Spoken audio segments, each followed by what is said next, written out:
Loïc Coquet, bonjour. Bonjour Eliane. Loïc Coquet, vous êtes chirurgien dentiste.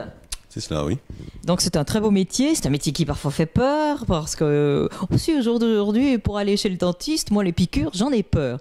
Mais il y a quelque chose qui m'interpelle chez vous, c'est que vous êtes non seulement chirurgien dentiste, mais vous travaillez avec l'homéopathie et tout ce qui est médecine naturelle, beaucoup en tout cas. Comment vous en êtes venu là ? Ce sont des expériences de vie qui m'ont amené à ça. C'est-à-dire que pour l'homéopathie, j'étais dans ma belle famille un week-end et j'ai eu une intoxication alimentaire. Et le médecin de garde qui est venu m'a donné des granules. Et quand on est très malade, on se dit, quand on n'est pas habitué à l'homéopathie, on se dit ça va pas la tête. Et quand 2 heures après, j'ai vu que tout allait bien, je me suis posé la question de savoir comment ça fonctionnait et comment je pouvais apprendre ça.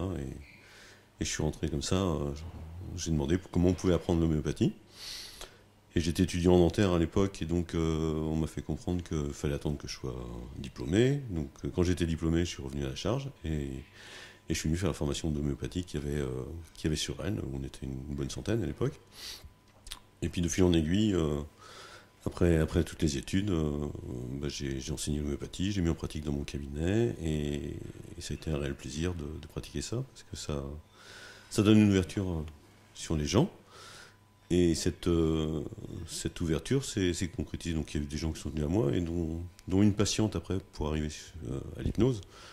Une patiente que je connaissais de longue date, un jour me dit: tiens, j'ai une dent à me faire extraire, je fais pas de chirurgie. Je suis pas très, très chirurgien, j'envoie chez des spécialistes qui sont meilleurs que moi pour ça. Et elle me dit: il faut que je me fasse extraire une dent. Donc le diagnostic était posé, on pouvait pas faire autre chose. Et elle me dit: j'aimerais bien faire ça sous hypnose. Je dis: alors, c'est pas moi qui interviens, ça pose pas de problème. Par contre, le thérapeute chez qui j'envoie, je suis pas sûr que ça. Mais bon. Donc elle a réussi à convaincre le stomato, et elle s'est fait extraire sa dent sous hypnose, donc sans anesthésie du tout là pour le coup. Donc elle était accompagnée de son professeur d'hypnose, parce qu'elle faisait des études d'hypnose. Son professeur est venu avec elle, et il a guidé toute l'intervention pour qu'il n'y ait aucune anesthésie. Et là, ça m'a interpellé aussi quand elle m'a raconté ça après. Et je me suis demandé comment je pouvais apprendre ça. Et puis, quelques années après, je suis rentré dans l'école d'enseignement. Et puis voilà, j'ai appris, et ça me sert au quotidien, et c'est passionnant, quoi. C'est passionnant parce que d'abord on constate que sans se faire ingérer des médicaments parce qu'on a mal et qu'on a des problèmes et qu'on ne sait jamais ce que le médicament a comme effet secondaire, on le sait, mais suivant les patients c'est toujours différent, parce qu'on est tous différents d'ailleurs, hein. Et je constate qu'en fait ce que vous faites, ça fait combien d'années que vous pratiquez ? Que je pratique tout ça. Oh, l'homéopathie, ça fait, je sais pas, 25 ans. 25 ans. L'hypnose, ça fait 8 ans, 9 ans, 8 ans. D'accord, donc c'est là maintenant vous avez vu beaucoup de progrès à l'intérieur de ça ? Oui, mais c'est-à-dire que c'est l'hypnose nous permet d'être à l'écoute des gens, en fait, comme l'homéopathie l'est d'ailleurs.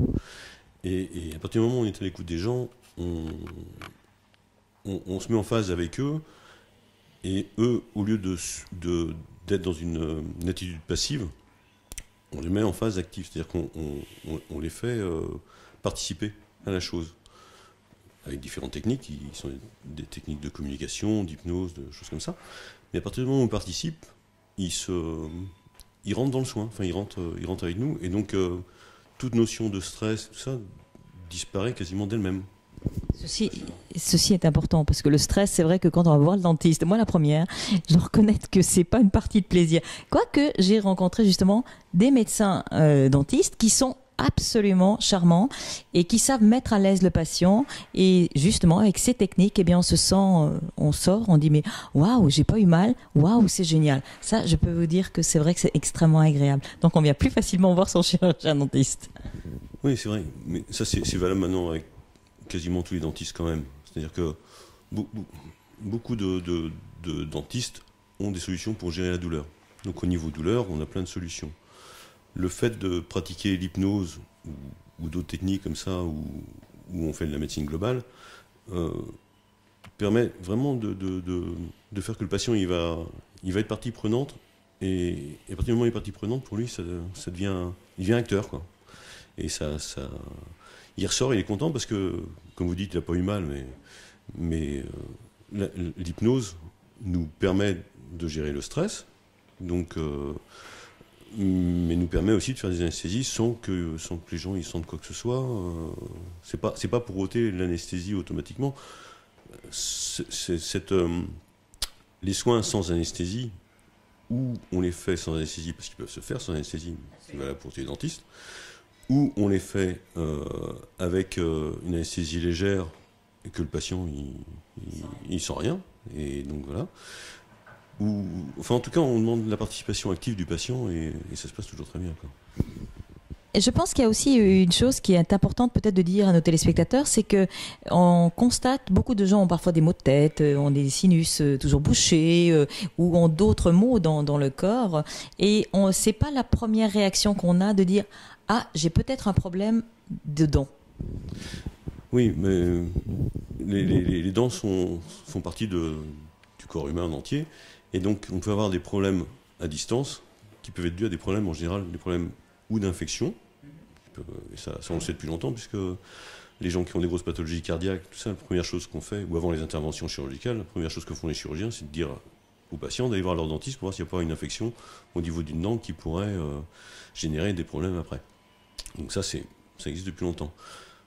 Et depuis quelques années aussi, on s'est rendu compte que l'occlusion, c'est-à-dire la façon d'engrainer les dents, peut être en rapport avec des problèmes à distance de dos, de cervical, enfin des choses comme ça. Et ça, les ostéopathes, qui en ont conscience depuis longtemps, commencent à dire, on commence à travailler tous en synergie, à dire tiens, vous avez tel ou tel problème, allez donc voir votre dentiste pour voir s'il n'y a pas un problème d'occlusion. Donc occlusion, c'est-à-dire, si par exemple on a une dent absente, on aura tendance à manger par exemple plus de l'autre côté, donc on va déséquilibrer un peu, il y a un côté qui va se développer plus que l'autre, donc ça va faire des muscles qui vont être plus développés d'un côté ou de l'autre, et donc on peut avoir des douleurs si le cou est faible, on peut avoir des douleurs dans le cou parce qu'on mange trop d'un côté ou l'autre. Donc c'est à la fois solutionner le problème, enfin faire comprendre aux gens, faire prendre conscience aux gens qu'il faut qu'ils mangent des deux côtés, solutionner le problème au niveau technique comme tout bon dentiste, s'il manque une dent on va la remplacer, enfin faire comprendre aux patients qu'il est bon de la remplacer, et leur réapprendre après avec la langue à envoyer le bol alimentaire une fois à gauche, une fois à droite, une fois à gauche.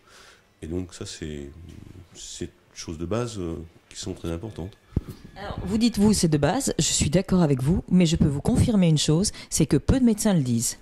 Et lorsqu'on va voir le médecin, moi j'ai pas vu, ça m'est jamais arrivé que le médecin me dise ouh là alors vous avez peut-être un problème de dents. Ça m'est jamais arrivé. Et je peux vous confirmer que ce que vous êtes en train de dire, vous m'avez donné une piste que je n'avais même pas pensé, parce qu'effectivement j'ai depuis quelque temps des soucis, juste là, de cervical.